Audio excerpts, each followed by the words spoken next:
Hi there. Welcome to Season 3 of But Seriously, the Cancer Podcast. My name is Bert Scholl. I'm a two-time cancer survivor, a cancer survivorship coach, and I'm the creator and host of But Seriously, the Cancer Podcast. To learn more about my coaching services, please go to bertscholl.com. That's BERTSCHOLL.com.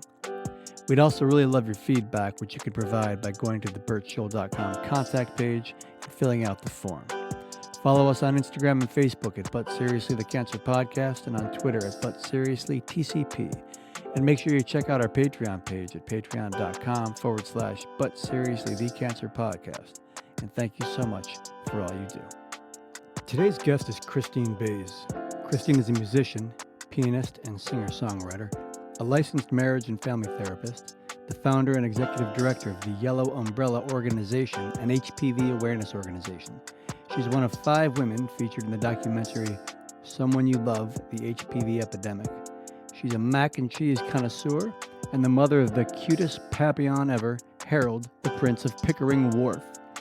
I loved speaking with Christine and felt like we were 2 peas in a pod, which is likely why she and I just dove right into some pretty vulnerable topics. We ended up speaking for like 3 hours, so I split this episode into 2 parts, which ended up working quite well, because in the first part we speak about her first diagnosis, and in the second part we speak about her second. Christine has been cancer-free for 2 years. Christine, welcome to the podcast. Thanks for having me, Bert. You're so welcome. How are you today? I'm pretty great, actually. Today is a good day. Oh, good. So, what were you diagnosed with and how old were you? So I'm a twofer. I'm not sure if you are aware, but so I've got 2 cancer stories. The first one is I was 31 years old and I was diagnosed with invasive cervical cancer with extensive lymphatic invasion. And what stage was that? Surprisingly, it was still only stage 1B. But because of the extensive lymphatic invasion, it put me in the highest percentage for reoccurrence. So they treated me very aggressively. So when you said extensive lymphatic invasion, that made me think, okay, that sounds like stage 3. Right. So it's interesting that it was stage 1B, but with the extensive lymphatic invasion. Can you address that specifically? Do you know what that is, or is it just what they told you had and you said, okay? So I can't say specifically. My understanding of it is that, so I had a radical hysterectomy, and then I had 5 weeks of daily pelvic radiation concurrent with 4 rounds of chemotherapy. Following that, I had 3 rounds of internal radiation. And upon the hysterectomy, when they removed everything, that is when they realized that the pathologist at Mass General Hospital in Boston, the team that saved my life, they said they had never seen so much lymphatic invasion on a cervix. And so that is where I started breaking records. Is the other, I guess the original breaking record was the fact that I was diagnosed after 13 normal Pap-smears. So that is also a very intense part of my story. So Monday through Friday, I'd get zapped. And on Tuesdays, I'd go in for my cocktail of chemo. And then following that, I had 3 rounds of internal radiation. And that is where they insert something in my already much damaged, so you figure with the hysterectomy, they removed the top third of my vagina, my cervix, my uterus, my fallopian tubes, all of the pelvic lymph nodes and pelvic connective tissue. From that, when they realized about the extensive lymphatic invasion, I was 31 and married, and my husband and I did want to have children. And we were just the couple that was going to, rock our life for a little bit. And then I was going to push out a couple of puppies in my mid-30s, do my thing. So we kept my ovaries. That was my choice because my sister-in-law at the time had offered to carry the child for us if we could, make it in the Petri dish. Oh, my goodness. Yeah, so following the hysterectomy, I actually had another surgery, a laparoscopic surgery, and that was to move my ovaries up from my pelvic area because they had determined that I was going to need the radiation, and the radiation would have killed those puppies. So when they went in for that surgery, interesting enough, the left ovary had already been too damaged from the hysterectomy. So they just left it there. And the right ovary had it embedded itself into my colon. So they had to carve it out from my colon, and then they tacked it up under my right rib cage. I call it feng shui. We're just going to clean house. We're going to tuck this up here and, boom, boom, boom, light show with the radiation. And was that just how your ovaries existed in your body? Well, your left ovary, you say, was damaged from the surgery, but your right ovary had embedded itself into the colon. Yeah, during the surgery, everything shifts around. You figure they're cleaning everything out. So during that process, when the ovary settled, it just settled next to and into, against my colon. And so then that tissue heals. And so that's where they had to slice it away. Oh my goodness. And move it to a different place, move it up. Up, yes. So because all the I'm wearing my pajamas like everybody else in COVID, but so the radiation happened, down there. So they moved it closer to my rib cage. Yeah, and when you say 3 rounds of internal radiation, what is a round? You mean just 3 treatments? These 3 treatments. So picture something about the size of your microphone, a little smaller, but they insert that inside of now my 2/3 of a vagina that's already been damaged from the surgery and been radiated on the outside. But now they put that inside and then they shoot 10 minutes of super high dose radiation right at the top of what's, now the dead end of my vagina, because that's where it was most likely to come back. Yeah, good times. Yeah, the closest thing I can relate to, and it's not that close, is that I recently had a exam that I can't remember the name of, where they wanted to look into my bladder. My urologist did, so they put this catheter up into my penis. Oh, yeah. And they ended up doing 3 catheters in total, and there was a lot of profanity being screamed out of my mouth due to the pain, because they can't numb the first one. And then I have a colostomy as well, and they have to put a tube in there so they can somehow, I guess it would go in your anus if you had an anus, and then they measure the pressure in your body when you hold your urine, and then they have you pee, and I'm, sitting 4 feet in the air, completely naked, peeing in front of these people. And I was like, I was making jokes. I'm like, could I be any more vulnerable? The doc was like, yeah, how's your relationship with your mother? Yeah, dude, right. For real. That is. That's what she said. We started laughing. And so I'm thinking, like, if I may ask, and it's okay if it's not okay, but it has me think, like, it's something you have to shift in your mind. Like, how'd you step into that? Is that okay that I'm even asking? Oh, absolutely. I'm an open book on this stuff. I feel like it's very important for people to have these conversations, to talk about the real deal of the human experience. And cancer is something that touches everybody, whether it's a loved one, or themselves. And you never want to be part of this club. But once you are, you really get it. And you can talk about poop, and you can talk about being vulnerable and getting completely naked. So, I was 31. And like I said, and I had been with my husband. I met him in college at Geneseo. And we'd been together 10 years. And I have a degree in therapy. I'm an outpatient mental health therapist and minor in piano pedagogy. So piano teacher and a musician in my own right. I write my own songs and sing and play the piano. And my band. So I'd started performing my own stuff around the Boston area, and it was going very well. I was just in the best place of my life, everything was in front of me. And I went in for my Pap, like I did every year for 13 years, because we had to start when we were 18 back in my day. And my mom's a nurse, my grandmother was a nurse, my aunt, everybody. So we've always been very proactive about health. So when I had that abnormal Pap, it was like, what?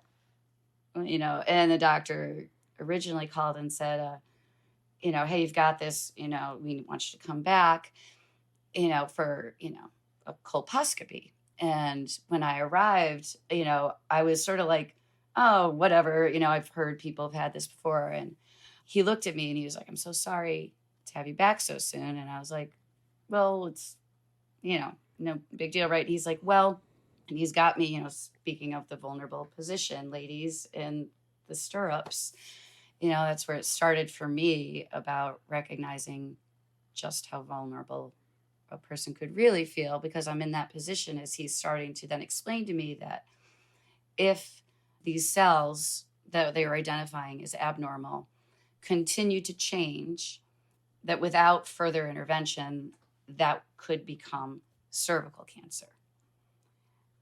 And I'm looking at the ceiling, with my legs spread, and he's saying that to me. And I'm like, cancer? What the fuck, what the fuck you talking about, Willis? Like, excuse my language. It's fine. Did what was his name? Who was Willis's little brother? Oh, Arnold. Did Arnold say fuck? I don't remember him saying that. I don't think he said fuck. I just added that. That's a little Baze, ad lib. I have a T-shirt that says "I'm what Willis was talking about." That's brilliant. Oh my God, that's great. Talking about, actually. What you talking about, Willis? What you talking about, Willis? That's so true. And my doctor's name was not Willis, but he was the super guy, and I'd seen him forever, and he explained that, no, Baze, you've had normal Pap-smears, and that's what Pap does. It's looking for these cells, but, sometimes the Pap test can be abnormal. And so we want to do this follow-up and what we're seeing here. And so now he's doing the colposcopy, and he's putting this iodine on my cervix, and he's putting light on it, and it's glowing, and he takes 3 different pieces from my cervix. He's like, don't worry, we got this, because you've had the 13 normal Pap-smears. He's like, so why don't you come back next week? We set this appointment for like noon or something, because I sleep in, being a musician and all. And, he's like, you come in, and we'll talk about, here's some reading material about a cone biopsy was what he was talking about. There's different procedures that women can do when they have abnormal cells on their cervix pre-cancer. Things such as a LEAP procedure, which is where they scrape off the top layer of cells. A cone biopsy is one where they go a little deeper, like an ice cream scoop, to get all around the cells. There's also cryosurgery, where they burn it off.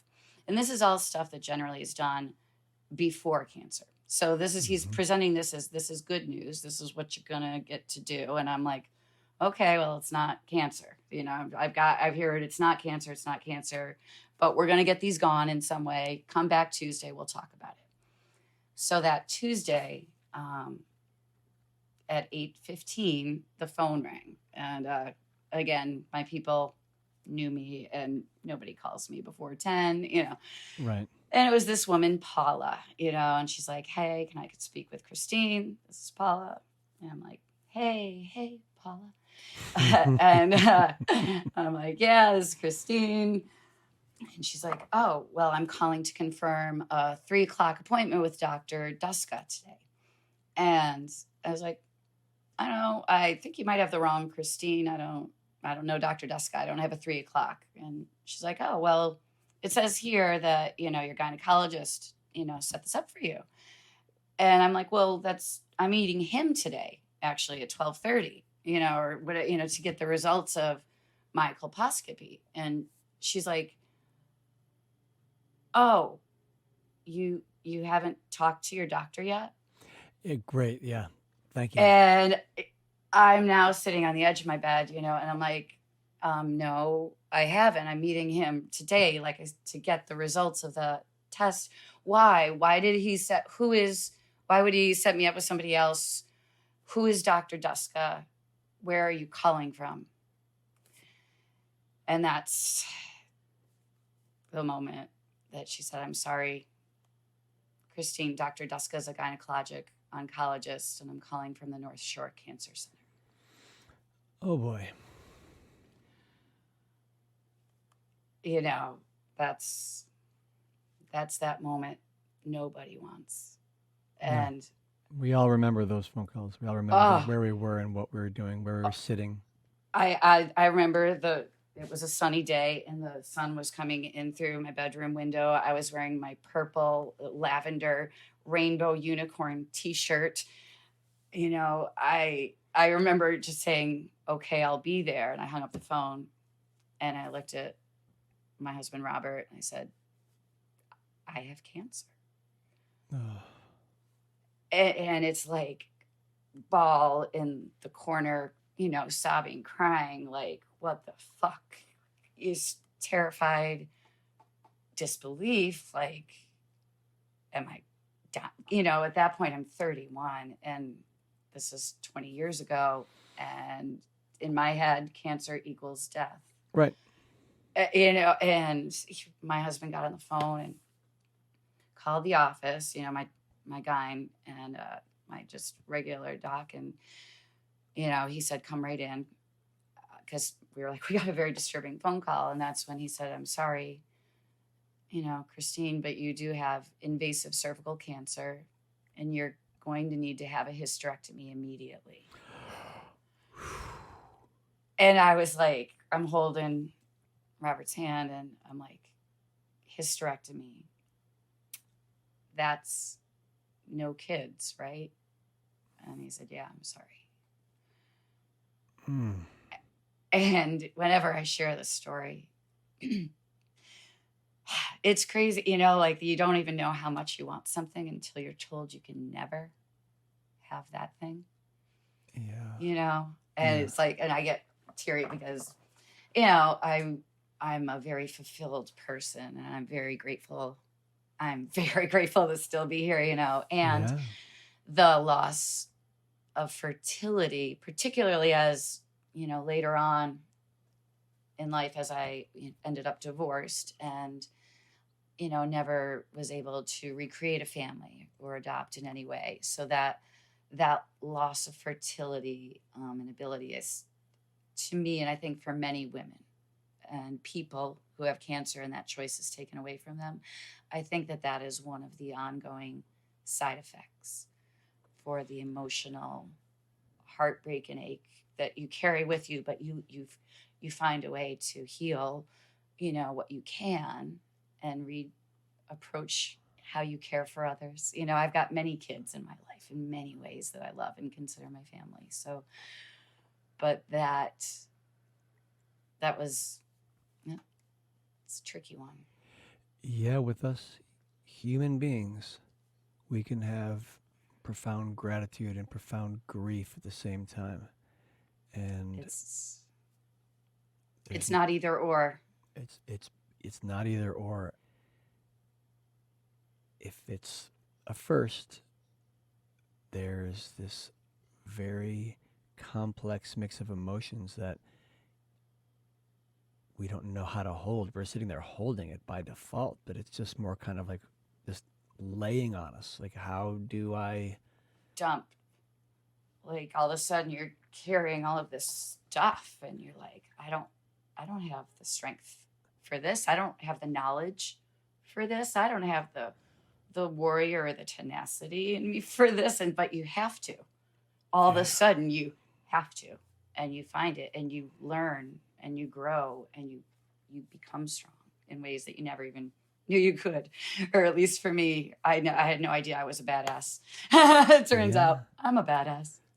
Yeah, managing this conflict of emotions that sometimes seem to just be pushing, one pushes the other out of the way, and it's just this back and forth, this pushing back and forth, or this tug of war of which is going to be in place for the moment before it gets shoved out of the way with another one. It's I can feel the tightness in my chest, the nausea in my stomach. I was told I was cancer-free the second time, and then I'm like, oh, right. Now I guess I can start grieving the end of my marriage, because my marriage ended 10 months prior to being diagnosed the second time. And I just sank into depression. I just was a wreck for months, I think like 6 months, until I finally called my doc. I'm like, little help over here, please. Hey, it turns out I might need a little assistance. Maybe I can't do this all on my own. Yep. And you don't have to. No, I called my buddy. I'm like, can I call my doc and get medication for stuff like this? I'd spent my whole life believing that if you take medication for depression, you're just not pushing yourself hard enough. You got to look yourself in the mirror and be like, dude, get up. Because that's what I would do. I'd force myself through anything. And this, it wasn't possible. I'd look at a cow and be jealous, literally be jealous that I couldn't just have that cow's life with no emotional issues. And I went to my doc. I'm like, okay, this isn't good. I'm like, she gave me Prozac. And she's like, it's going to take, X number of days. Like 3 days later, I was like, oh my God. Like the volume of negativity went from a 10 to a 2, and I was in heaven. The serotonin, turns out that stuff matters. And, it's interesting that you say that, because so as a mental health counselor, so I work primarily through my career. I've worked with adolescents and young adults, but I've also, done the gamut. But I work and I understand a lot about depression and anxiety and trauma, et cetera. However, up until that point in my life, I had not personally experienced major depression. I had not experienced trauma like that. I didn't have this incredible anxiety that was just like, oh my God, Yeah. And I also sat in my depression for, I believe it was like 6 or 9 months following the end of my treatment for cervical cancer. And, I was hopeless, helpless. I wasn't playing music. I wasn't singing. I wasn't seeing my friends. I wasn't enjoying anything that I used to, like just textbook, and me as the therapist, like all of a sudden put it together and was like, oh, guess what? You're in a single episode of major depression and you got it pretty much, you're up in the moderate zone, Baze. Go, what would you tell your client to do? So I too called my doc and I started seeing my therapist. My medicine was Celexa. Mm-hmm. And I started acupuncture and Reiki and yoga, and I painted my house like all crazy colors, purple and orange on the outside. My neighbors weren't too fond of that, but I loved it. I got a puppy, and I named my puppy after my antidepressant. Her name was Lexa. Oh, that's so great. She's a little Bernese mountain dog puppy, fluff ball of love. She was. She was my baby. So just as I, was taken, as my uterus was taken from me, Lexa really provided like my first little ball of love and nurturance, in that way. And that really helped me heal. But I'll tell you, what didn't come back immediately was the music. I found myself, re-engaging in life after I did all those things, but people would be like, Baze, when are you going to sing? When are you going to play? And every once in a while I would try, but like you said, you looked at that cow and felt envious because it was just nothing. Yeah. I would sit at the piano and I felt nothing. And I started playing when I was 4. I studied classical for 17 years, and then I started writing my own stuff. I mean, that's my jam. When I didn't feel right in the world, I felt right on the piano bench. Yeah. And so to not even feel anything there, that was the most notable and pervasive ongoing, aftermath. And the magic came back when I watched a movie. I don't know if you've ever seen the movie Harold and Maude. Is that the one where Maude is much older than him and she throws the chain into the river that he gives her? So now I'll always know where it is. I love that of all of the descriptions of the story that you remembered that scene. He gives her the thing that says, Harold loves Maude. And that he just punched out at like a little, thing that you punch a coin in. And he gives it to her and it's so precious. And she takes it. She's like, and Maude loves Harold. And then throws it into the water moments later. And he's like horrified, like, what the fuck? I just gave you this gift. And she's like, so I'll always know where it is. And it's just so beautiful and symbolic. And that movie is the thing that brought me back, because her vivaciousness, her like exuberance and love of life, every touch, taste, smell, every sensation, like at 79 years old, she's like a whack-a-noodle. She's like exactly, just that, free spirit of loving life. And Harold is, he's a young man who is just lost, and he's bestowed all these privileges and gifts, but he's got nothing. He's flat and he's just aching to live, aching to feel something. And he's goes to desperate measures to try to get that. And they become friends through going to funerals of people they don't know, because it's the circle of life. It's the circle of life. It's the circle of life. And she teaches him how to live and how to smell and how to touch that fuzzy sweater and really enjoy that cup of tea. And at towards the end of the movie, Maud makes a choice. I don't want to, give anything up for people who haven't seen it, because people should watch this movie. But she makes a choice, and it's a place where your heart, is pounding in your stomach's in a knot. You're fighting back the tears, and they play this song, "Trouble" by Cat Stevens. Trouble, trouble, move away. I've seen your face. It's too much for me today. And I have drunk your wine, and you have made your world mine. So won't you be fair? Won't you be fair? Like, they play that song from beginning to end, no dialogue, and you just watch the scene take place. And I heard that song, and I was like, that is my song. Because I went like, cancer, go away. I've done your wine, I've done your chemo, your radiation, you've taken my baby making parts. Now I just want to be me.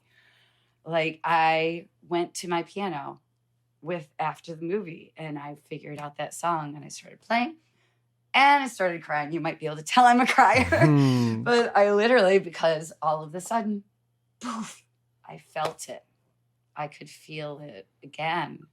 I found my voice. It's like cancer took a lot of my bits and pieces, but it did not take my voice. It did not take my soul, my passion, my heart. And once I found that again, I was off to the races, and I started like puking out songs about my feelings and experiences in this new view of life that I had. And I feel like I was already a very energetic, enthusiastic, appreciative person in life. Like, I'm definitely like, I was that prior to cancer, but getting cancer, it's like hyper color. Like, I had red hair before. I made it really red after.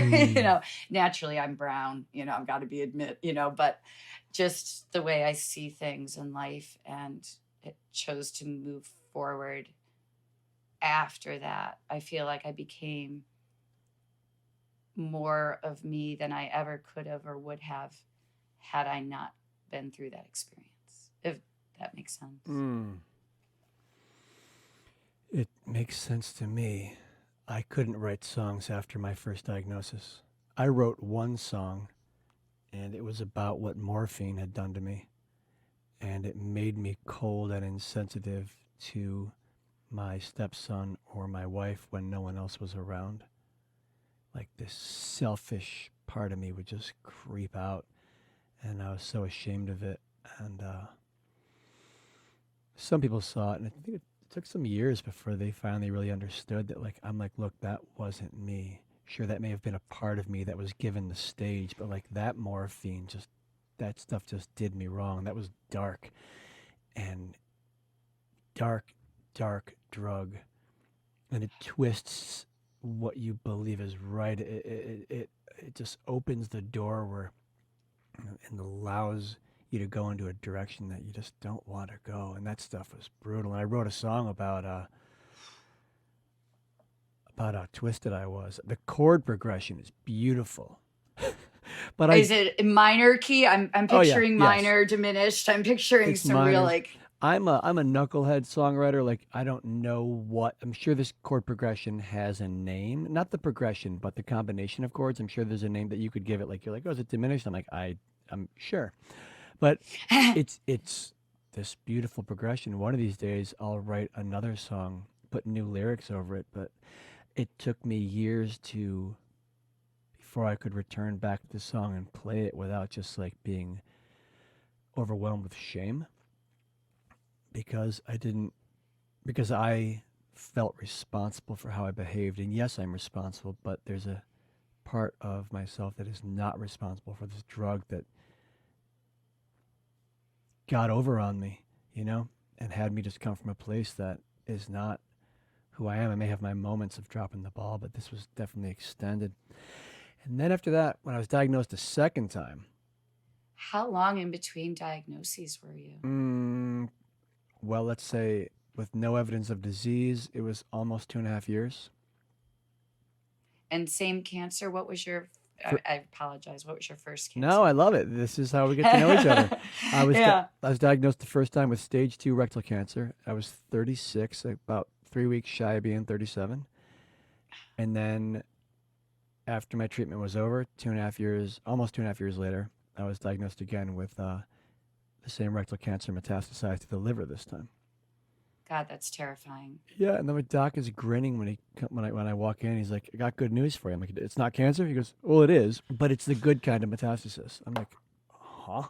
I didn't realize there was a good kind. I don't know if I laughed or just looked at him like he had 3 heads, but I think it may have been a little of both. And he said, "Yeah, it metastasized through the portal veins that run from your large intestine to your liver. It didn't go through your lymph nodes. So, there's a greater likelihood of it being contained." And I was like, "Okay, great. So should I throw some confetti or bring out the clowns?" Right. So like you're talking about, this, I can never have children again. I can never have children. And I'm grateful that I'm cancer free and I'm going to live. It's this just such a complex thing to experience. And that said, I was able to write like nobody's business. Like I said, I wrote one song through my entire first diagnosis. Once my former wife and I had split up, I booked a gig with the band. We got back together. Or maybe I think I created a new outfit. I don't remember. But I got on stage and started singing. I did not recognize my own voice because something was free. Because when my wife and I were together, she's the one who ended the marriage, but after all was said and done, years went by, and I was like, you know what? Thank you so much for ending our marriage. Like, I didn't want, I was loyal. I can be blindly loyal to the point of like, it's like, dude, like, look at what you're in. Do you actually want to be here? I said, I'm going to do this. I just made a vow, So I had just, tamped out my fire down to embers once we got married in order to be a father, in order to be a husband. To do the right thing. To do the right thing. And when we split up, and I got diagnosed, and I decided after the first diagnosis, it's like, I'm going to stop pretending. I'm going to actually be me. I'm ashamed to show the world who I am, and that's over. And this was while I was a musician and all kinds of things, but still, I kept so much hidden. So that was over, and then we split up, and I realized how much I was, again, keeping hidden. All that came out in my singing. So when I got diagnosed a second time, I was just like writing songs about basically that were influenced by cancer, a divorce, and flings that I was using to like not completely drown. And I say using, that sounds so cold. You know what I mean? I'm just trying to convey that. Totally know what you mean. Believe me. Oh. So I get you when you say like there was no music. Like, where's the music? Like, this is what I do. And when you know that that's what runs through your blood that makes you tick, and then you don't hear the tick and you don't feel the thing, that was terrifying to like. It's such, and I think that people who are not musicians, they must have other ways that they have a similar kind of feeling, which helps them recognize that something is terribly wrong. Like they don't enjoy the most thing that they know they love the most, etc. And music is such an emotional output, and for me, and I think for most musicians, we go there because we can't express things in that way that we don't necessarily dare to in talking regular day life. And to not have that when you're having the most feels possible of extreme kind, and then to not even have that as a way to express it or put it, when that thing is finally pulled and then you can, that's magic. I can only imagine how joyous that must have felt for you, because I know what it was for me. It so was. Like, after the first diagnosis, about a month or so after, I wrote one email to everyone on my personal list, and then shortly after began a blog. And on this blog, I learned how to tell on myself, because I'd gone to these trainings years before that had me realize that what part of what the training was is to realize the less of yourself you hide, the more free you become to be yourself. And it's in sharing the most intimate parts of ourselves, including our fears and our shame. It's in sharing that where we connect so powerfully. So that became really my. Actually, I didn't. I want to add, like, I'm seeing this as a result of my conversation with you right now. I hadn't seen it before. That I stopped writing music, but I started writing a blog, and it was public, because it got a lot of following, like, on every continent where people have internet. People were following it, and that was my writing. When we, Wow. as musicians, and I would imagine, people who create in any format, for so many of us, it just comes through. It says, Christine, here's a song now. Boom. Boom. Absolutely. Right? And that's where the voice memo, oh, wait, it's here now. Click. Got to grab it before it's gone, like a puff of smoke sometimes. Like, right? Yeah, Tom Waits does a really good, or Elizabeth Gilbert talks about Tom Waits' approach to that, which is, if you haven't heard it, it's the best ever. He's driving down the 10, I think, in LA, and this song pops up, and he's like, he grabs his pen, he's looking for his pen, his paper. Finally, he's like, you want to know what? And I'm totally destroying it, but you'll get the idea. He's like, look here, like, I'm on the freeway and it's rush hour and this is dangerous. I'm done. I'm not doing this anymore. Like, you want to bring this song to me later when I'm safe? Fine, but I'm not doing it. That's hysterical. Like, literally, the songs that I have written on the Mass Pike or on Route 88, going home from Boston to Elmira to see my family, or to go into Ithaca to see our mutual friend Rachel. Like, I have a pad of paper thing, and it's like trying to read my handwriting, because I've got my hand on the wheel and I'm left-handed. So then I'm, like, writing and scribbling, and it's dangerous. And it's like, yo, the universe, could you just hold off till I get to the rest area? Right. So good for you for putting your hand on the wheel. I put my leg on the wheel. I hold the pad with my left hand and write with my right hand. I'm steering with my leg. And I'm like, hey, Bert, how about we don't kill somebody? Yeah, safety first. Safety third when it comes to writing music, I think. Right, creativity first, safety third. But yeah, when that channel of expression is crickets, I mean, we get that we have quiet times when nothing's coming through, and sometimes that itself can be the source of inspiration down the road. But clearly for both of us, like, I got diagnosed with cancer. Where's the songs? Like, isn't this when I'm supposed to write my hit? Aren't I supposed to write a bestseller right now and send it off to, Stand Up to Cancer or the American Cancer Society and be like, this is my gift? Because now I've got and it's like, I don't know what the fuck I want to say. I want to say that I'm bitter and sad. I am fucking angry, and I am terrified, and I feel robbed, and like, why me? Like, so many people out there don't even want kids and have them, and why can't I? And like, how come I've got this scar now over here? And how come my, diarrhea is always there because of radiation enteritis? That's not sexy. Who's going to want to be with that? Thank you. Yeah. Oh, yeah. Well, so that's the other part. So you had asked me a question earlier, and I just recognized that I did a little Irish telling, but about the vulnerability of being, bare ass naked with the private parts wide open, with a team of doctors going up in your junk, looking at your stuff, that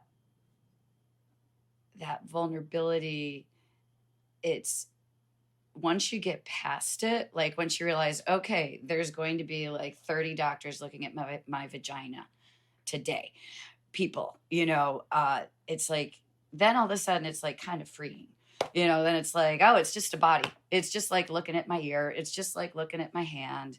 And, then you get sort of desensitized in some ways so that you can laugh and be like, oh yeah, I sparkled up for you today. I used some glitter down there, I don't know if you noticed. I don't know where I was going with that other than that piece of, that being able to actually talk with people. Like, I remember attending my first cancer support group. Mm-hmm. That was the other thing that I did once I realized I was depressed. I was like, all right. And I'd never been in a group before, even as a therapist, I don't run groups. And so I was trepidatious. I was not really so like excited about it. And it took about 10 minutes before I realized I was in the very best place I could be. It was a young adult cancer group at Mass General. It was a time limited. It was like a 8 or 10 week thing. It went once a week, and there were only 6 of us. But I can't even begin to express the healing that happened with that group of people, because I think also, so you were in your 30s, so that's young. So young adult is, 18 to 39. Anywhere in there, we're considered young, and that's not supposed to happen to us. When people think of cancer, they think of old people and they think of babies. They don't think of this middle healthy crew, and that for me was like such that, and the fertility piece. And so to have people, and they were all different kinds of cancer, but the sharing and the truth, the raw that came out in that group, and the ability to talk about how my vagina is sore from the radiation treatments, and now I have to use a dilator with hormone cream and hold it in, and I feel like I'm being re-traumatized every time. And then through group brainstorming and stuff, to come up with a way to make it less traumatizing, and maybe use a vibrator while you're doing that to see if you can create pleasure for yourself instead of re-traumatizing, and things that we don't think of if we're not like kind of all sharing like this well, what do you do when you're leaking? It's like, because now I'm leaking all the time because my muscles were severed. And so it's like, oh, do you use the adult diapers, or do you bring extra underwear with you? Do you use wipes? Right. Do you just carry a backpack of stuff with you so that when you leak through, you've got to change like these practical things that come with these dirty, embarrassing parts of having chronic diarrhea as a result of my radiation enteritis. It's just like part of my deal, and I'm 20 years out and still going strong. And to be able to talk about poop with people is important. And how your vagina hurts. And then when, you try to have sex with a damaged vagina, and then what that whole process was like in healing. To be able to have like conversation about how people are embarrassed to talk about HPV, cervical cancer, because it's considered, because it's from HPV, it's this virus that you got to be a nasty girl to be doing that. You got to be out there. You got to be not taking care of yourself. And with all HPV's cancers, that had been the stigma for so long. And I feel so not only for HPV cancers, but I feel for, for anal cancer, for rectal cancer, for breast cancer. Like, these are parts of our bodies that, we're not supposed to. And so then there's this shame or guilt or embarrassment added on to the fact that we're fucking fighting for our lives. Yep. Like all of that. So like back in the day, nobody wanted to talk, or I didn't know people that talked like that. So to be part of a young adult cancer group and share the emotional as well as the physical and the psychosocial dynamics of like then how friends treat you, how your lover or person treats you, how you treat others, etc. These are all important conversations that I think sometimes people feel shame-based about. And that's where I really applaud what you're doing with this podcast and, allowing a dialogue like this to happen and then opening it up for other people to, eavesdrop on the conversation so that they can hear two people talking about their experiences with cancer on a very real level. It's so important. It's not just a commercial. It's not. And thank you for the acknowledgement. And it wouldn't happen without people like you who are willing to come out here and do it. It takes something to bring this level of vulnerability and transparency to a conversation, because as you've shown and as I have myself, it can bring us right back. The tears arise. And that, by the way, is a beautiful thing. It was years from like age 15 to 22 that I didn't cry. I tamped them down after someone I cared about died. And it took a number of years to get myself to be able to cry. And I'm thrilled now that I cry the drop of a hat. And someone may say, "What's wrong?" I'm like, "Oh, nothing. I'm crying." And then I'm like, that sounds so snarky, so I have to find other ways to say it. But it's like, nothing is wrong. Like I learned to not say it to my kid. My kid would be crying, and I'd say, and I don't think I even once said what's wrong. I would say, "Hey, what's going on, sweetie?" Because what are you feeling? I didn't want him to associate wrong with crying. And the reality is, our culture did a fine job of that anyway. You know what I mean? Oh, sure. Good luck. You don't need to harden your kid. The culture will take care of that. Be as soft and tender as you possibly can be, because you're up against the tide. But yeah, crying, wonderful. Yeah, it's like, yay, I feel. Yes. That's what it means. It's like, what's going on? I'm feeling. It might be tears I'm of sadness. feeling something very intense. Yeah, exactly. I'm feeling something really on the inside, and it's coming on the outside. It's leaking out because I'm feeling it so deep. Yeah, I fell in love with crying. I love it.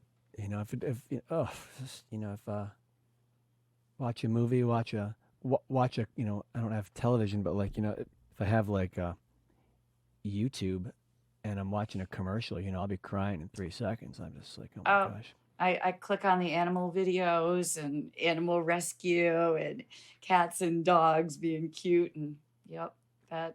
Tears are wonderful. The Jimmy V video, the SB. Yeah, I mean that'll be up on my website by the end of the day. I don't know why it's not on there already. He's cracking jokes about his body being riddled with cancer and the fact that everything it took for him just to be up there. And he tells people cry every day, cry tears of sadness, cry tears of joy. He goes, don't let a day go by the tears don't come out of your eyes. And man, oh man, it takes us to either damn near die. So many of us, not everybody, but for me, it took me damn near dying to learn to love crying. To embrace it all. Yeah. To not have to no longer live inside of a mold. What's it mean to be masculine? Finally figured out a few years ago. I don't care. I'm gonna deal. Let me think about it. Don't know, don't care. Yeah, I cared for a long time. All I know is I wanna feel like me.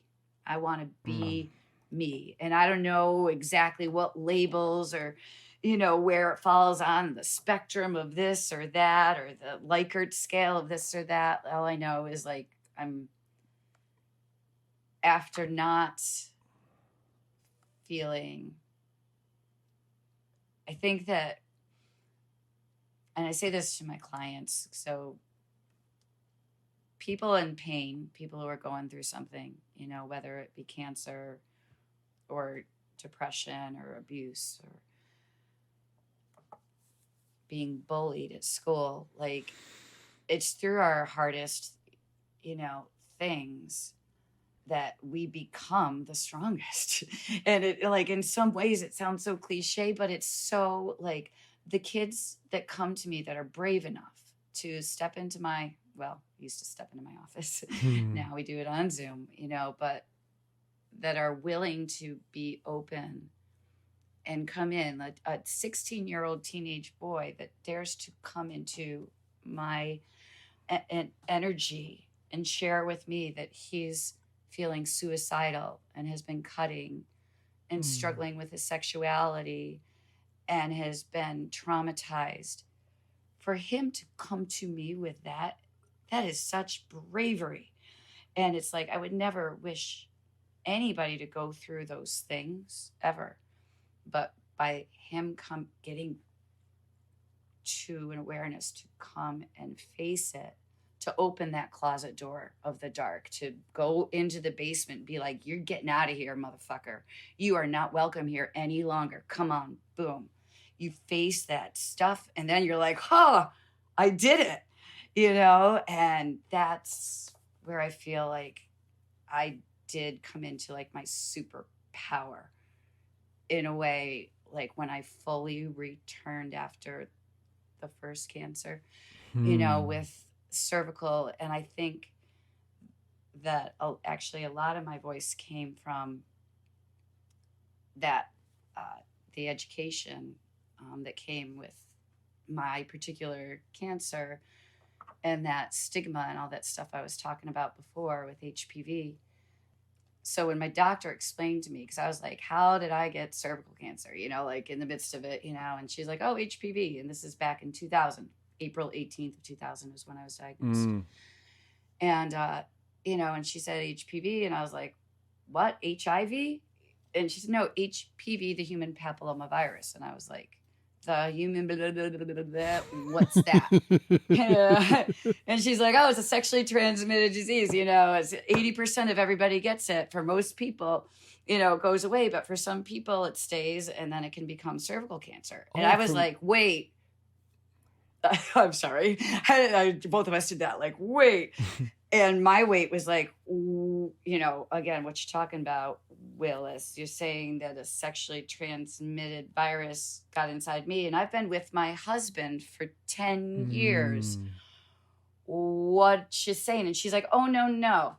Before you go there, she's like, let me explain the HPV thing. She's like, you can get HPV from one person, one time, even without intercourse, even with a condom. It is not about promiscuity or infidelity. It is about how your body handles the HPV virus itself.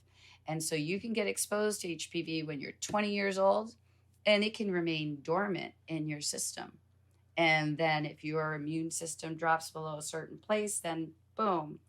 So it did not necessarily mean that my husband went out and, was getting busy with others. And I know that neither of us did. Yeah. And so I believe that I acquired it when I was in college and it was laying dormant, and through my Pap-smears. So the Pap-smears are supposed to catch these changing cells, right? And I always went, always good to go. Never had an STD, never had any problems, the occasional urinary tract infection, but nothing. And like I said, monogamous with my husband for 10 years. So 13 Pap-smears, and then boom, cancer. We're like, how did that happen? So the traditional Pap-smear, so the old school Pap, where they would take a little swab from your cervix and they would put it on a slab, boom, boom, look at it under a microscope. That Pap-smear, which Dr. Papanicolaou, the dude who invented it, he did a great job and he worked with what he got. But unfortunately, you take a thing of cells and you put it on a slide that's clump. Can't see it all. So it has a 50%, up to a 50% false negative rate. How about them apples? So my doctor explained it to me, and that where my cancer was, it had to be, they estimated about 5 years. So that meant for 5 years, I went in for my Pap test, and my Pap test gave me the incorrect answer. My cancer was growing, and the Pap missed it year after year after year. Oh my goodness. After year. And the year that I went in 2000, my gynecologist had switched to the liquid Pap. At that time, it was the new liquid Pap was thin prep. And the liquid Pap, how that differs is they take the cells from your cervix and then they put it in a container, a little thing of water, liquid. And so that way all the cells get all mixed up in there. And then they take a dropper and they put it on the thing. And guess what? It's one thin layer of cells, a sampling of all of those cells. So it allows much more specificity and accuracy. So that upped the game, and that is what caught my cancer. Wow. And is that standard now, that type of test? The old school Yes. Pap-smears gone? That's out of here. There were, for many years, there were like the clinics that offered to, lower socioeconomic status people and people without insurance. They were still using those tests for a long time. And in fact, I can't speak that they are not ever being used. I can say that there has been a lot of advocacy work done for specifically this reason, including my own voice, which is part of that superhero that I found in myself. When my doctor explained this to me, I was like, well, why doesn't everybody get the liquid Pap? And my doctor was like, well, not everybody has good insurance and not every hospital has it. I'm like, well, shouldn't every woman get the best test available, period? Right. And, and what about this HPV thing? I'm like, I'm a well-educated, informed, proactive woman, and I had never heard of HPV. I'm like, what's the deal? And when she explained that, it's transient virus, most people get it and most people it goes away. But if you have a persistent HPV infection, that can continue to change the cells and lead to cancer. So they had just come out at that point when I started to really fully feel better in 2002.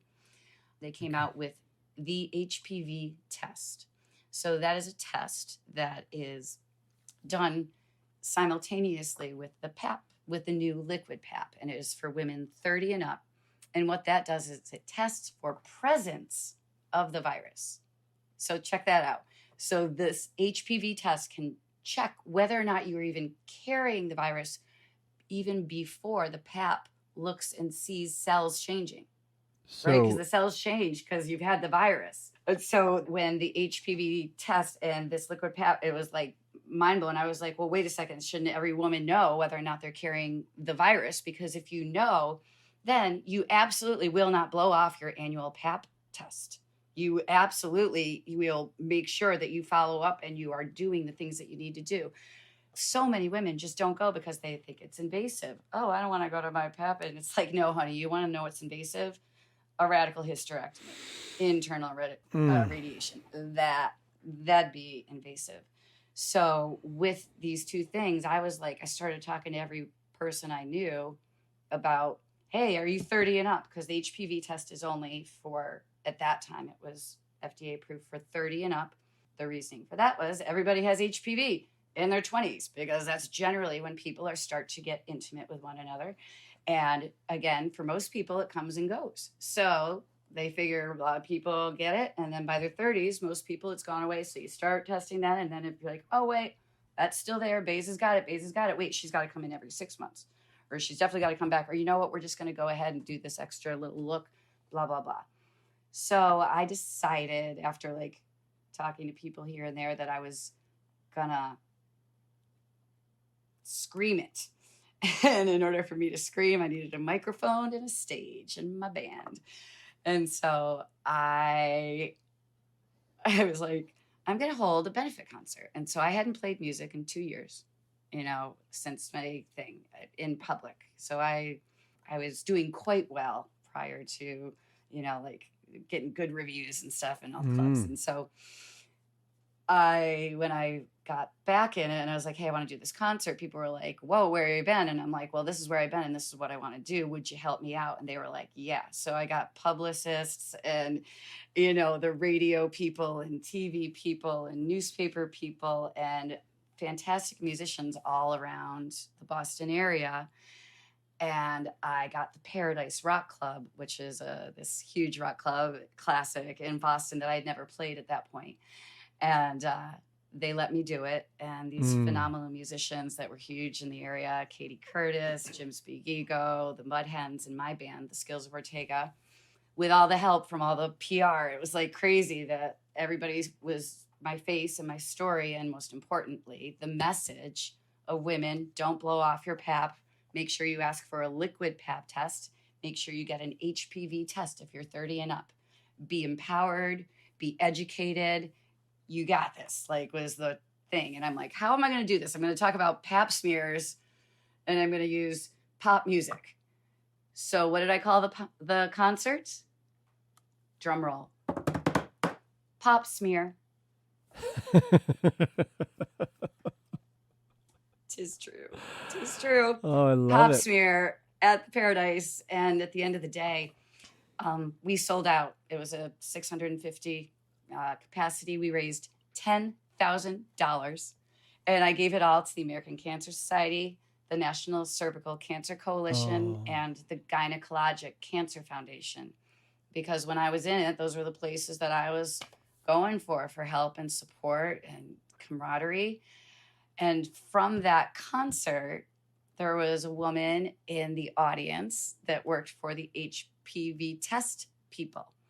And there was a woman that was driving by that heard about it on the radio that worked for the liquid pap, the thin prep pap people. And so I was approached by these two companies of these tests that save lives.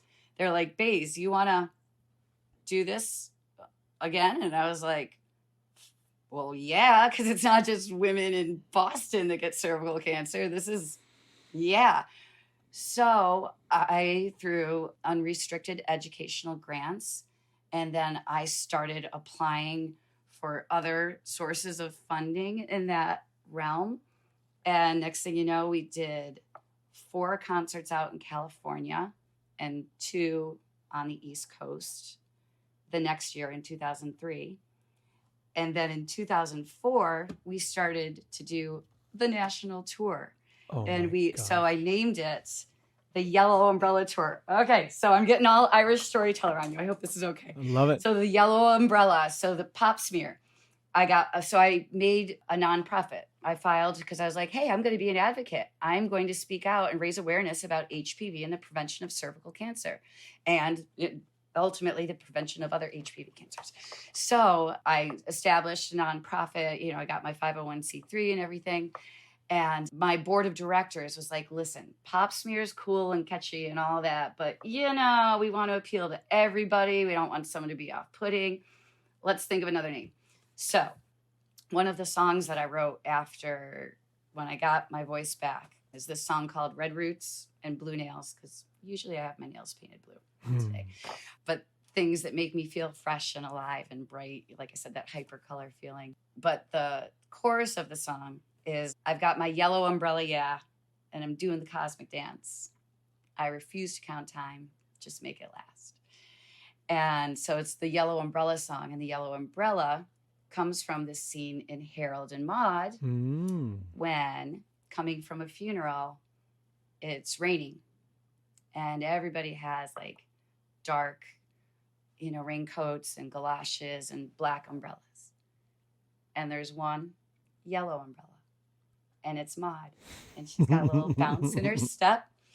And I saw that and I was like, man, I want to be her. And who doesn't want a yellow umbrella? Who doesn't want to carry the sun with them? Wherever you go, you got protection, you've got brightness, you've got a weapon if you need it. It's just like a beautiful symbol. So I was like, how about the Yellow Umbrella organization?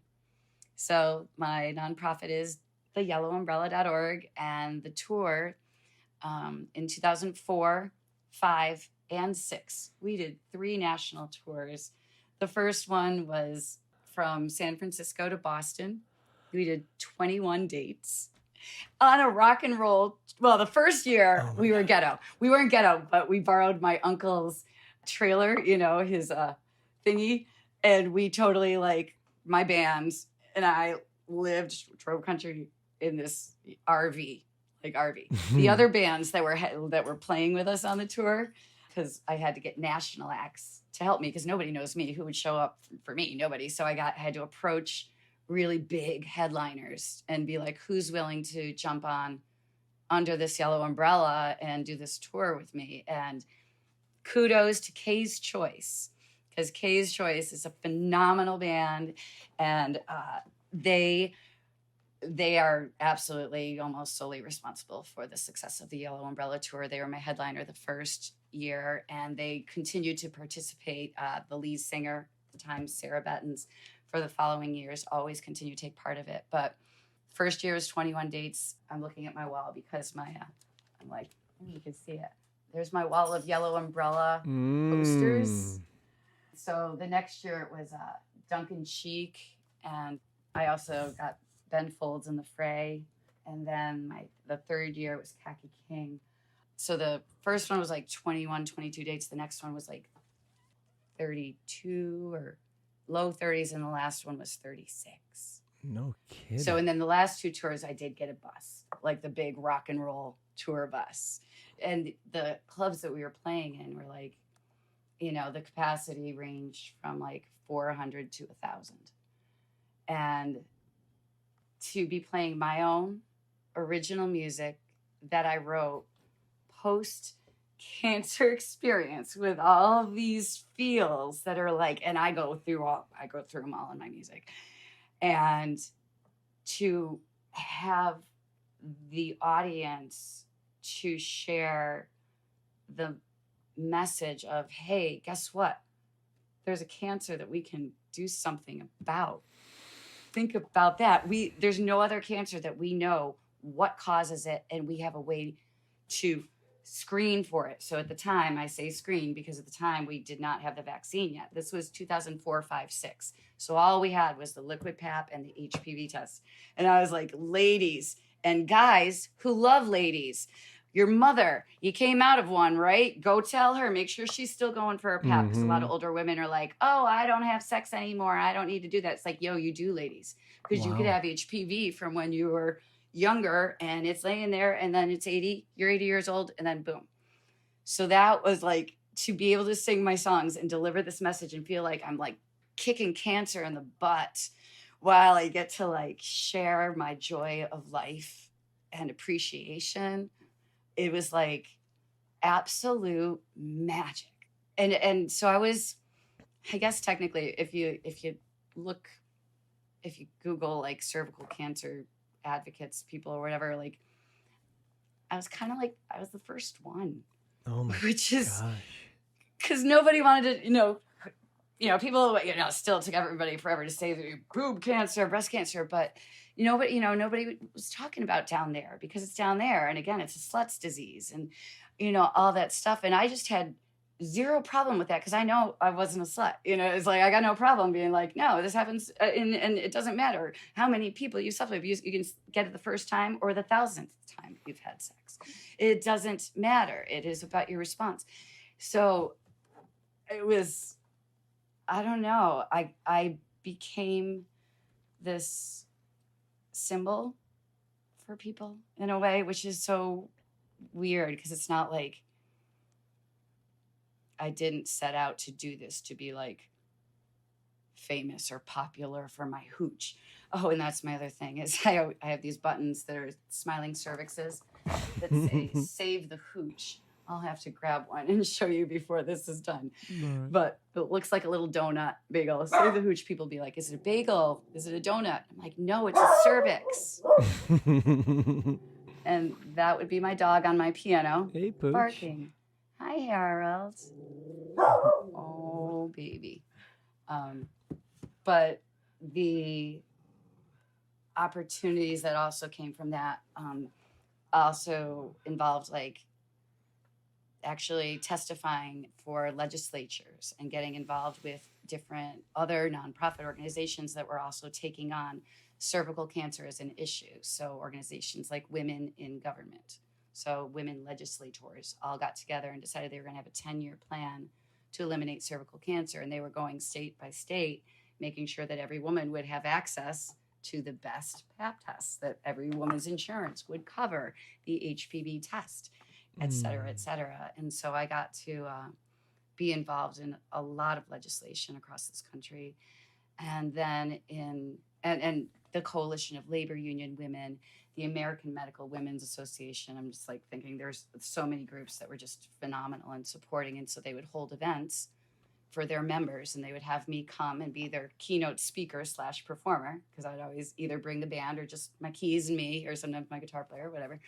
And so you add music to the message, it just makes it a lot easier to educate others when you're entertaining them, Sure. So then in 2006, the most amazing thing, frankly, in my opinion, to happen in cancer world and prevention was the creation of the HPV vaccine Gardasil. And subsequently after that, the one Cervirex. And both of them absolutely attacked HPV in a way that was like, because HPV still was like this thing that people didn't want to talk about overall, but then with this vaccine, boy, did people start talking. And I was very much a part of the vaccine in the ways that they asked my opinion. They brought me to focus groups when they were creating the various commercials, like they had myself and other cancer survivors come in to say, like, no, that's rude, that's inappropriate, or no, that hits home, that feels right. And I can't be more proud to be a part of educating people about the safety and efficacy and wonderfulness of Gardasil, and now Gardasil 9. And like I said, Cervirex is in there too, and Cervirex is primarily outside of the United States, but I've had opportunity to work with both of those companies also, again, nationally and internationally.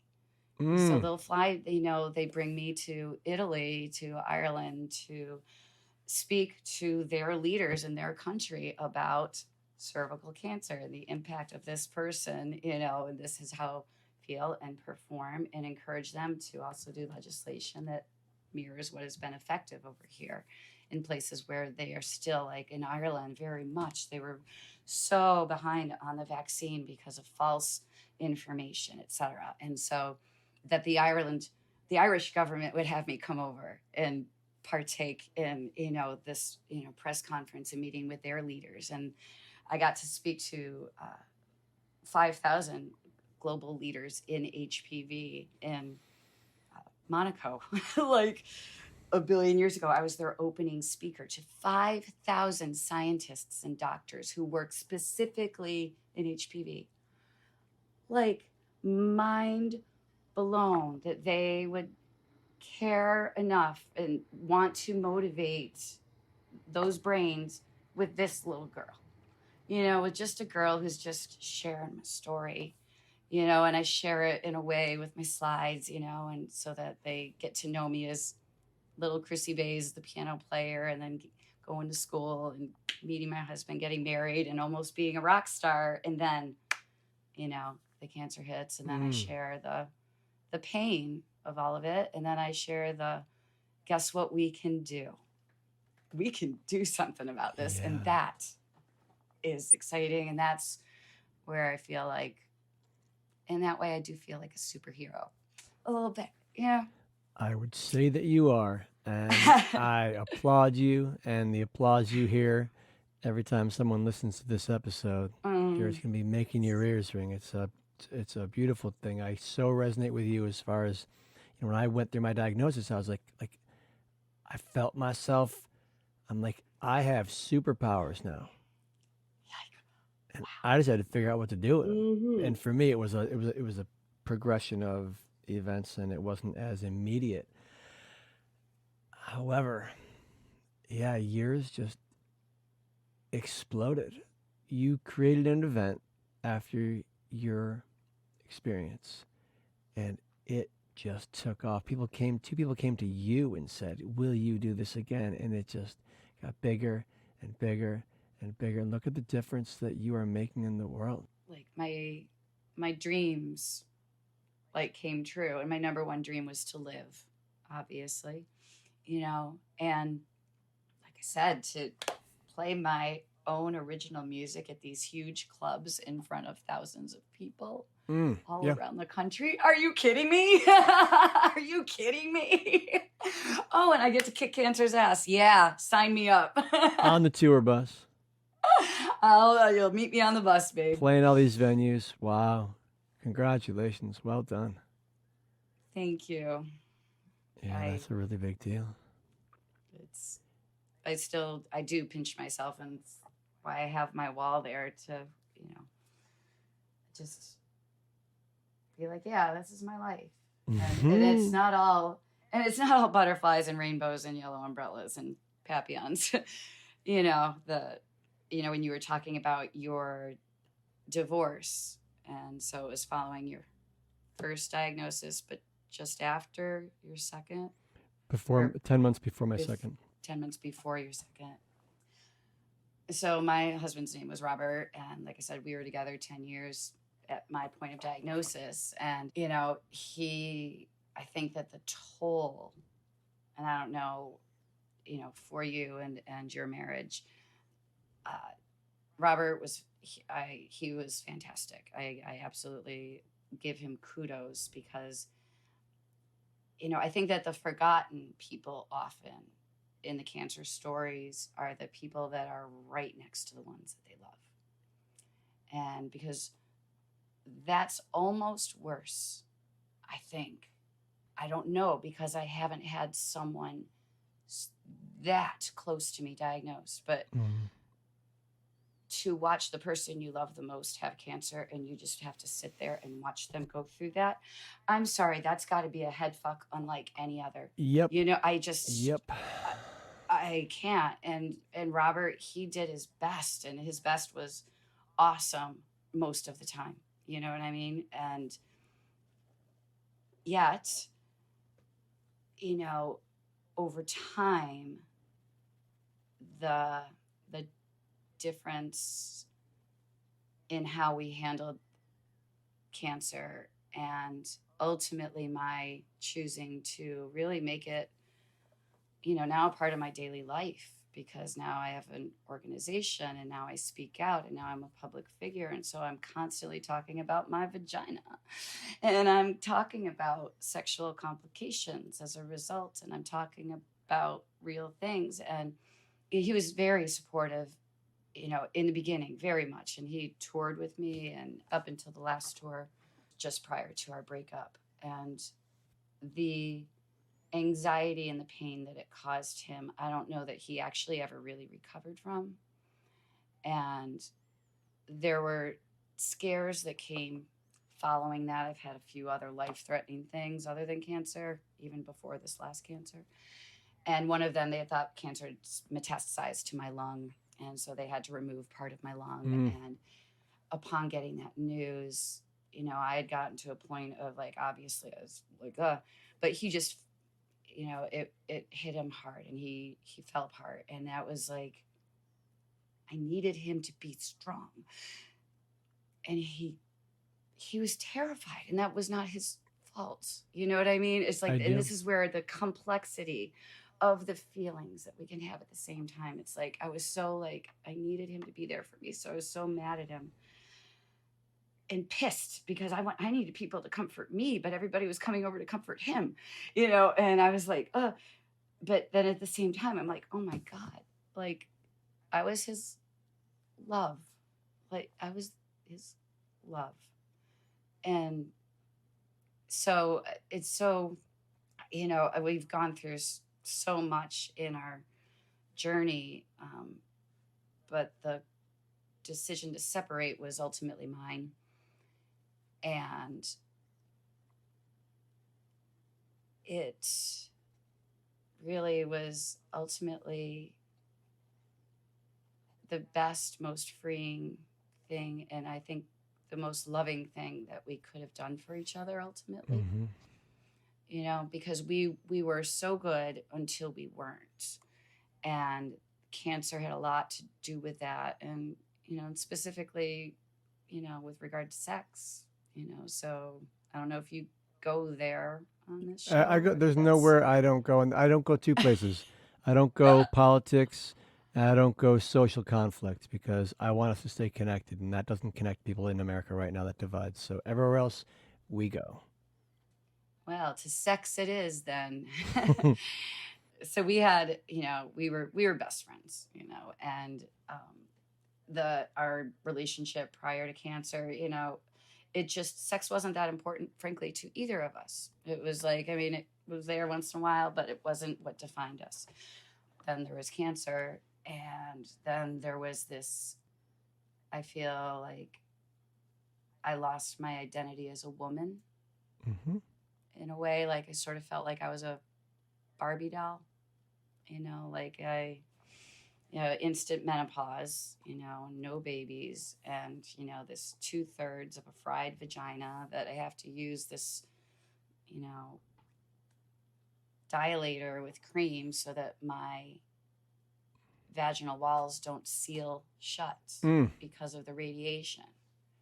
And that whole use it or lose it thing, my gyne-onc was like, so you gotta be having the sex. You gotta, And so I think with all of that, I was really desperate to feel good down there. I wanted to feel like a woman. I wanted to feel wanted. Mm-hmm. I wanted to have pleasure instead of this place of pain. And so, I was, approaching and continued to request that we get it on, that we be like, hey, honey, can we try? And it's terrifying at first. It's just that healing, the physical healing is, that takes a very long time, and it takes a very gentle person, an understanding person to be willing to go there with you and to withstand, the easing in of making it comfortable again. And the issue was that Robert had unfortunately lost all attractive feelings toward me.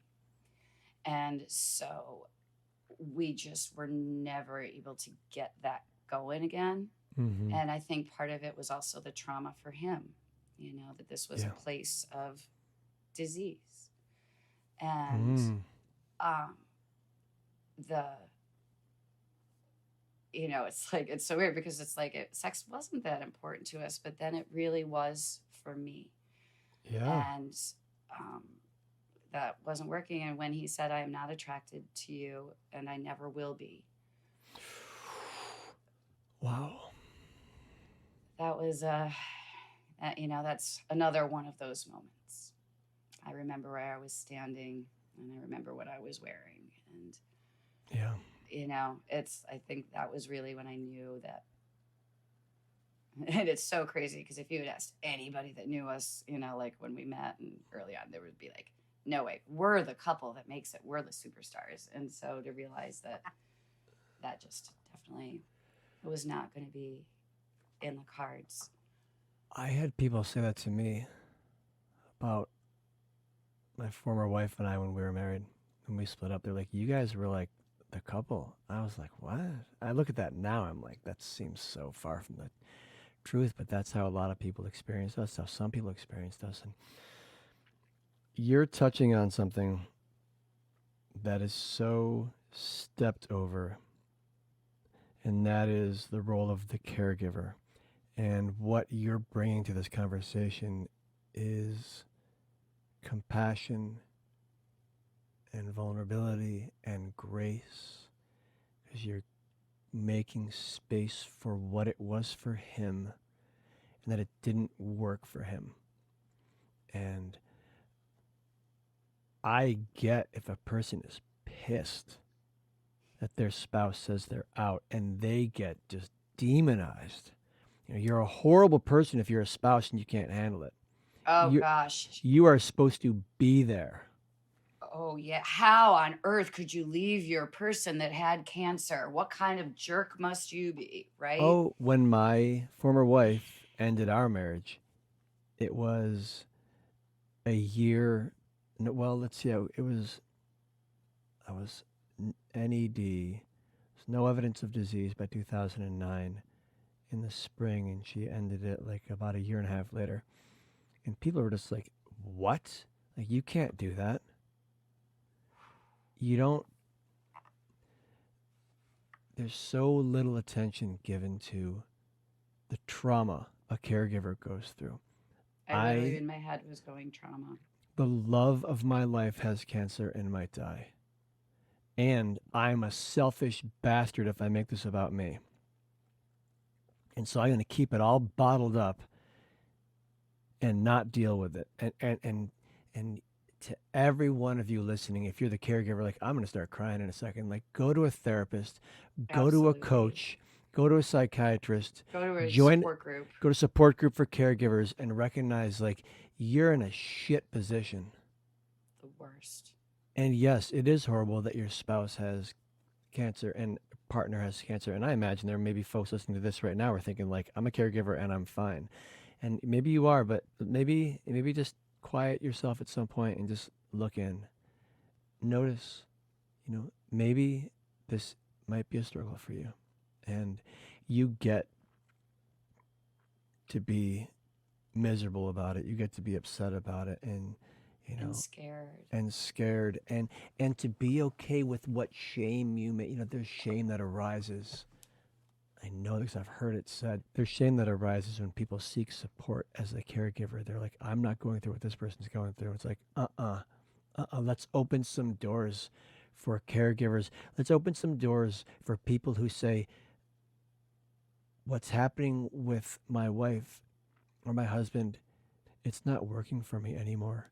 And, we don't have to stop there, but we can just open that up and have that okay to be how you're feeling.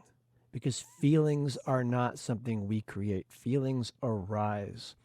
And we don't want to feel things. And so many people don't even know how to feel. It's like, how do you feel? And people respond with a description of their thinking. It's like, okay, great. So what you did is you described your thinking. What I asked is how you feel. Yeah. Like, I remember being asked, like, well, hell, I don't know how I feel. I know what I think about my feelings, but like, how do you feel? Like, you get to feel like this sucks. You get to feel ashamed for thinking that. You get to feel whatever you feel. And your husband, Robert, for whatever reason, got to a place where he's like, I just can't. And I'm not suggesting that when your partner says, I can't, my compassion for him or her as a caregiver does not mean I don't completely support you being furious and heartbroken and feeling betrayed and devastated, because that's equally valid. We like to demonize the other person. We like to cast blame. We like to, when two people break up, the other one is always the one that's crazy. Oh, they were crazy. Oh, he's crazy. They were the jerk. Versus like two people are really in a difficult spot, and that's two people are in pain. Two people are in pain. Two people are in pain. Both. This is like, it was not like Robert's like, yeah, I'm out of here and I'm fine. I mean, it was like devastating for him to lose the feels for me. And it was devastating for me, I mean, and it's and obviously I hope you understand and that the listeners will understand that I'm, focusing on this, one area of marriage in our sex life, but there were several other pieces that, led to our disconnection, and the physical was one, but the emotional was the hugest. And as we grew apart, opened ourselves up to trying to find ways to figure it out. And I ended, at the end of the day, I really feel that, we went through the period of like, ooh, yeah, where it was like we weren't super peaceful, where it was Of like the, course. ooh, then comes the anger. And it was interesting because I've definitely, like, over the years, it wasn't long after that I found a place of forgiveness, but I was definitely thinking that he probably was still really angry at me for some of the things that I did do that were absolutely inappropriate and on me and my fault, and that Mm-hmm. he, become aware of. And I ended up running into him a few years ago, and this is like 10 years after our divorce, and I never see him, and we still live in the same area, but it was the most beautiful conversation. I never in a million years would have thought, because I did think that he was still carrying around some anger. He came in and he hugged me and he told me about how he was so proud of all the stuff that I'd continued to do with the Yellow Umbrella, and about how the music we created had changed his life, and he continued to make music in a different way as a result, and that he forgives me for things, for our mistakes. And it was just like, I felt like, and I'm going to cry, I really felt like a weight lifted, because Yeah. it was a horrible experience to go through, and he is happy now and he's in a good way. And so am I, and so we needed to separate so that we could find these new places and ways to be in a new form. And that was okay. And oh my gosh, I'm totally great.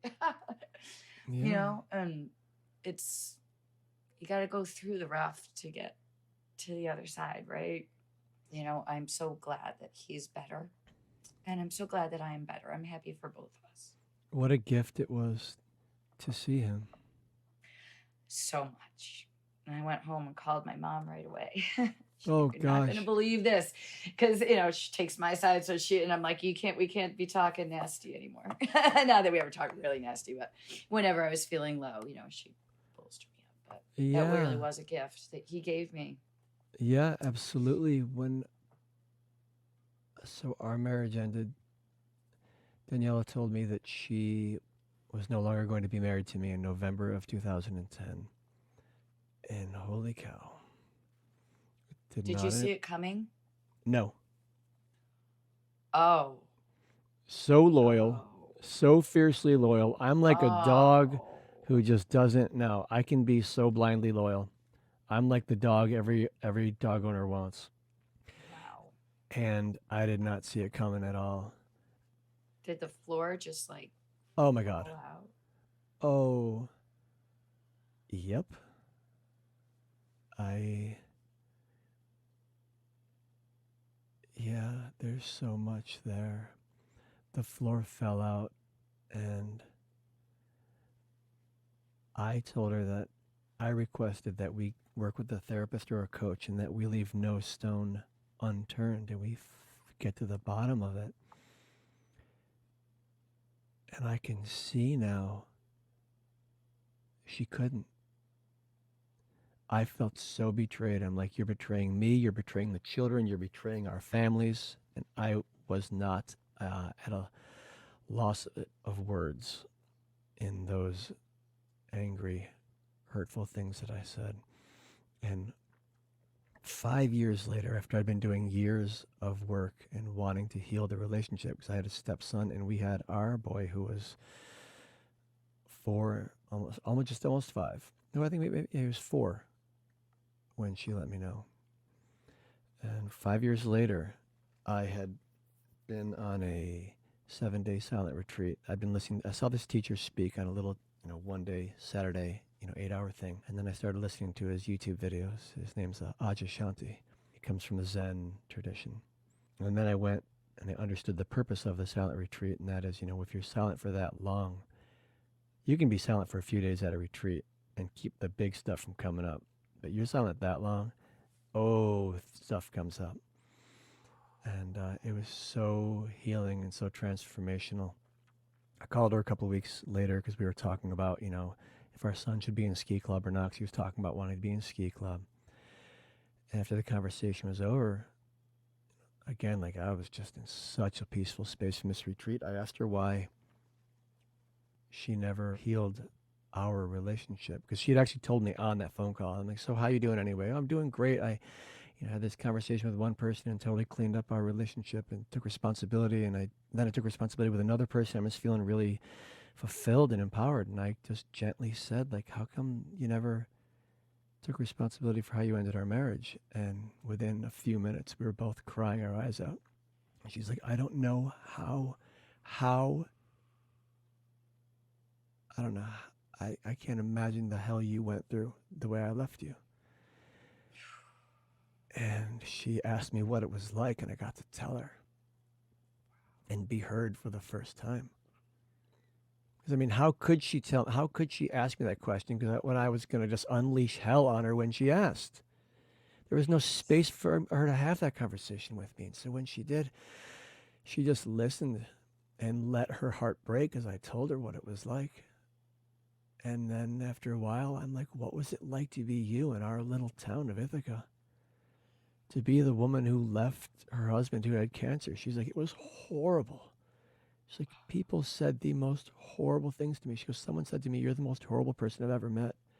And I cried so hard when I heard her say that. I said, that's all I ever wanted anyone to tell you. And now that I know someone told you, it's breaking my heart. Like, I don't ever want anyone to say that to you again. And I had to go create for people in my life, like, I forgave her. And my buddy, dear friend of mine, my shopmate, I started blowing glass out of all this. Ooh. And yeah, and he was like, way to lay your burden down. And that became a song. Wow. Oh, I want to hear Lay that my one. burden down. My head was heavy and my heart was bound till I laid my burden down. Oh my gosh. I played that song once because it's just like, it's still finding its place. There's so much behind it. And we're friends now. I love her dearly. I love her like I loved her before we started dating, like when we were just friends. And I was just, How wonderful for your son. yeah. Yes. Oh my Your goodness. son Yeah. together. The day that she and I, after we had that conversation, the first time we saw each other in the hallway of the building I live in, I hugged her. And my son, of course, just his intuition brought him up onto the banister. And he was at perfect height. And she and I hugged each other. And he started hugging us. It was the first time his mom and dad had hugged each other in years. And all the pain we went through and the gift that it was for him to see that you can forgive and you can love someone again. And he didn't have that modeling available for him until his mom and I went through it.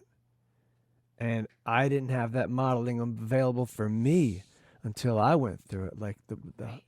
I didn't know what the word hate really meant until my marriage ended, and I felt hate. Oh, talk yeah. about songs I got a tune where I'm like, you were easy to love, now you're hell to hate. Since you turned Oh, around and walked out that door, so I'm just gonna keep on hating you until I don't love you no more. ooh, that's good. Nice. Boy, I bet it felt good at that time to write it and to let it out and just. The shame, is it shame? What is the word I'm looking for? The fact that I didn't want to admit that I was still loving her for so long. I didn't want to. Still have those feelings. Yeah, like I felt like, the fool, like to still have those feelings. And then my buddy's like, you ever listen to the music you listen to all the time? The people belting it out about how heartbroken they are and how much they love someone. I was like, wow, man, that takes some courage to tell the world that you're heartbroken and devastated. Holy Shocker. cow! But what a thing to say. Like I was like, not me. You didn't get me. Like that's a big part of my ego that I got to deal with is never wanting to be. No one took advantage of me. No one got the best of me. it's like, I don't know, let me say it out loud to the world. Like, yeah, like I was in love with her and my heart broke and I was devastated when she left and I didn't want her to be gone. After the time went by, I realized, well, we were not a match. And I had tamped out my fire, like I said earlier in this podcast. And like my fire would, I tamped it down to an ember in order to do what I felt was right. And now, oh my goodness, I'm living Are the you life a that I blaze? love. You Oh, seem like you're on fuego. yeah. You're It's bright light. You're my, bright burning. I was diagnosed with cancer and I found the superhero inside myself. And I was like, physically, I might not be that strong. Who I am as far as navigating profoundly painful emotion and struggle. Every one of us who gets through this is just like, most of us get woken up to like, wow, I'm a powerhouse. Like woke. Yeah, and powerhouse doesn't mean you didn't feel it. Doesn't mean you weren't on your knees bawling. It means you were there and you stood back up, or you reached out to someone else and said, "You got to lift me because I can't even get onto my knees." I need a little help here. All right. I might need a big chain. I might need a tow truck. I don't know. But just everybody stand by. Yeah, yeah. So it is.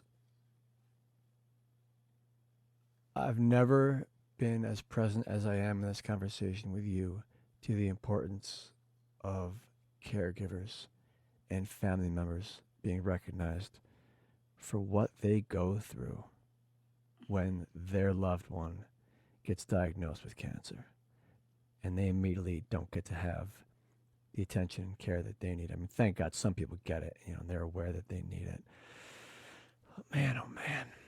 I think about the call that I made to my mother to tell her that I had cervical cancer. That was the hardest call that I have ever made in my life.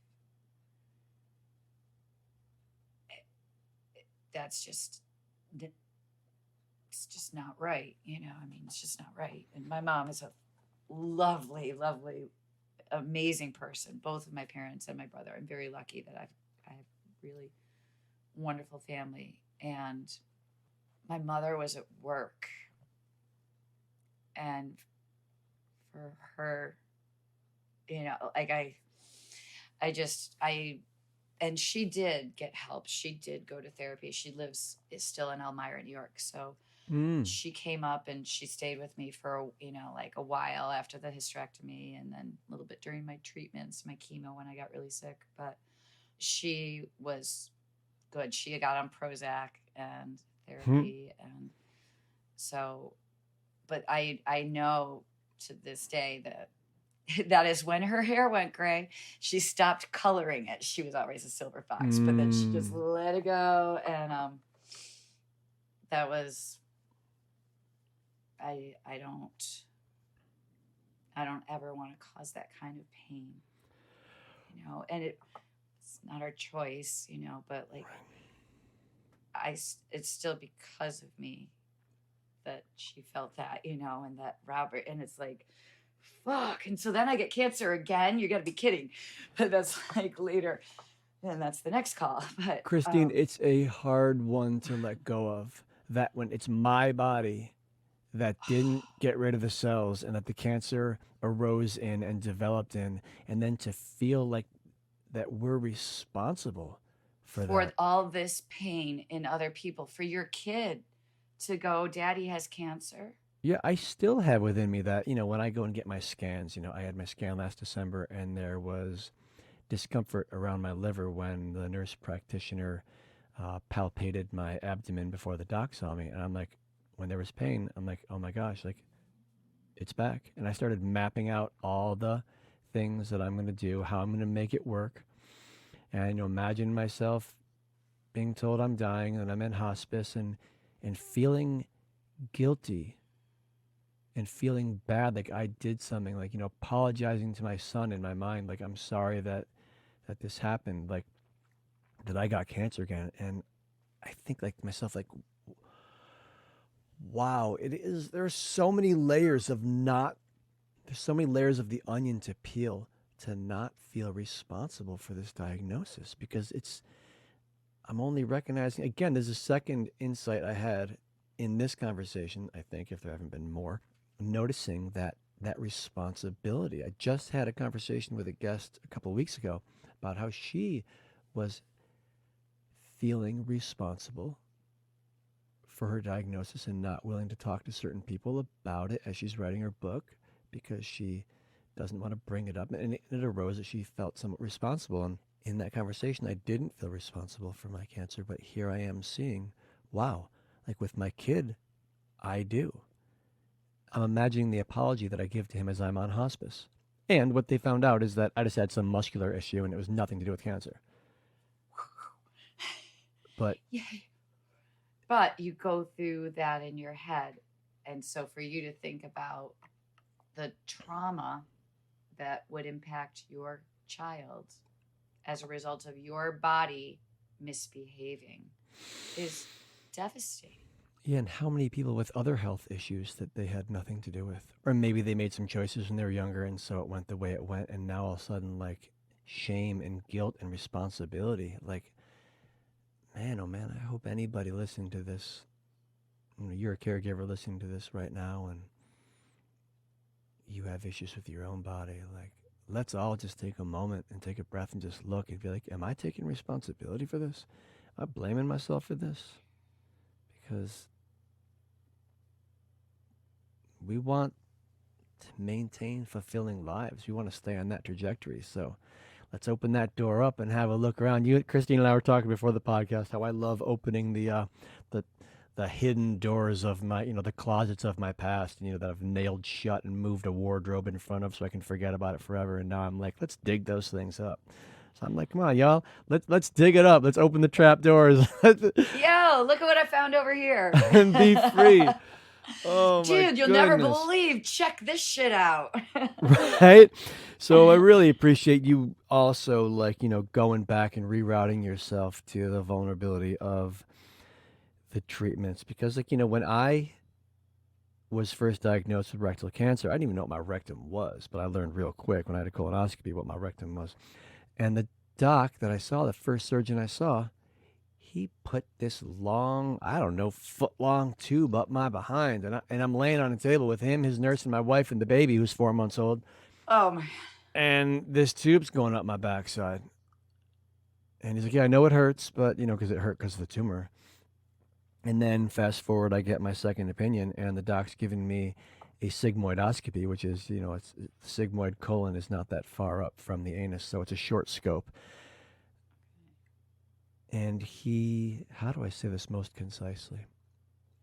He would ask me questions, and I'd answer them. And then he'd ask his students questions, the 7 other students standing in the room.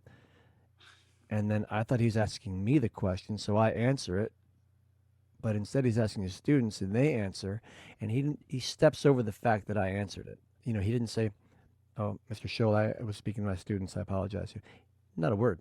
And I just felt so humiliated with the tube like up you're just a specimen on the table. You're not a human being right there. With a camera up my ass.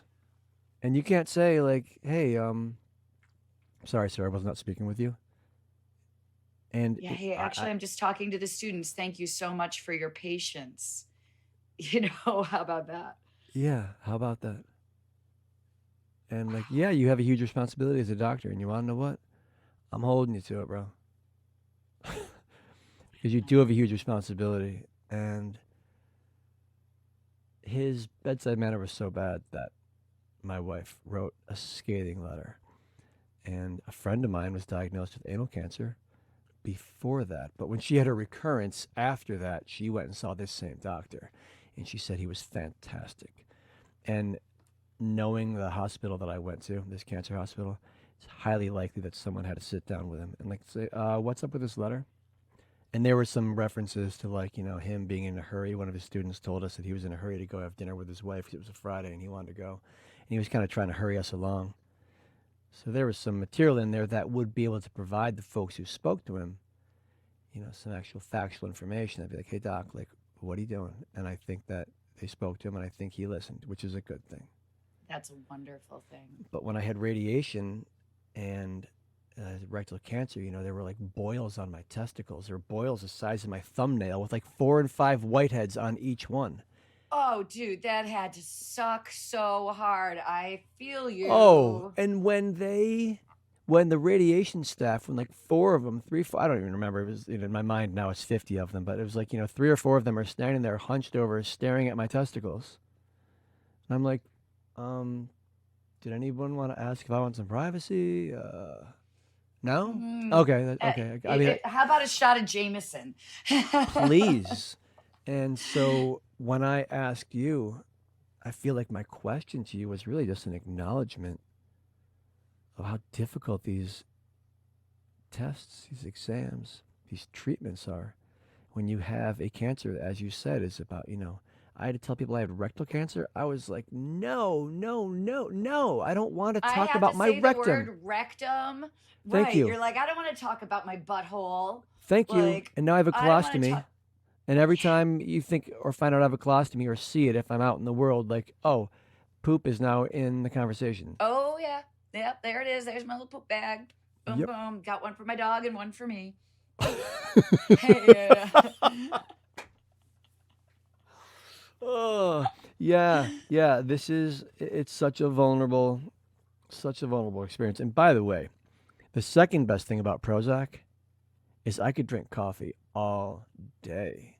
Because I can only drink like 1 cup of coffee a day, and like after the second cup, it's like it makes me shaky, and I can't drink coffee until right before lunch. I got to at least have 1 meal in my body. But when I was on Prozac, I could drink coffee all day long, and I was like, okay, I love this drug.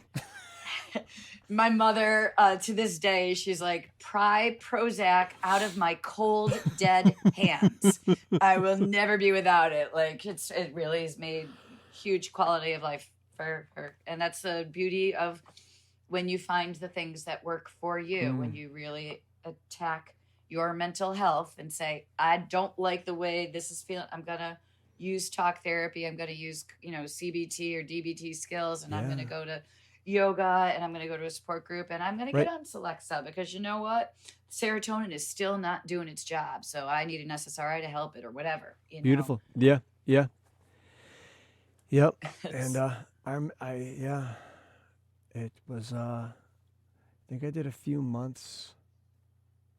Yeah, then I met a girl, and I'm like, I'm not going to take this anymore. I think I'm good now.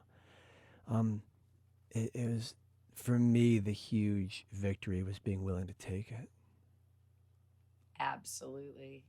Because it meant that, so many things that arose in the diagnosis, in the second opinions, in the treatments, in the post-cancer care, in the emotional mental recovery. Like, there's so many times where letting go of how I believed life should be and actually being with what's so occurred so many times. So many times. Letting go and accepting what is so. Yeah. I had it that life is like this. I believed that, cancer would be like this, or that the pain would be like this, or the chemo and radiation, which was insanely difficult, wouldn't be this hard. And today I'm giving up that belief, and I'm being with what's so. And sometimes with tears streaming down my cheeks. Because it's freaking hard. You can't put your head in the sand, Resistance is where suffering comes from. So I'm really curious about, you say you had a second diagnosis. You had a recurrence. Not a recurrence, so a brand new cancer. Thank you so much for tuning in. I truly hope this podcast was of value to you. Please subscribe and let your friends and family know they can find But Seriously, the Cancer Podcast, anywhere podcasts are made available. To learn more about my cancer survivorship coaching, please go to bertschol.com. That's BERTSCHOLL.com. If you'd like to support But Seriously, the Cancer Podcast, please go to our Patreon page at patreon.com. That's patreon.com/But Seriously, the Cancer Podcast. And thank you so much for all you do. The intro and outro music you hear is the creation of Saint Kid. You can find him on social media as The Saint Kid. The purpose of this podcast is to provide a platform for individuals to discuss personal experiences with a medical diagnosis. The host and guests are not medical professionals, and the podcast is not intended to provide medical advice or psychological therapy. Whenever there is a concern about mental or physical health, please consult a qualified medical professional.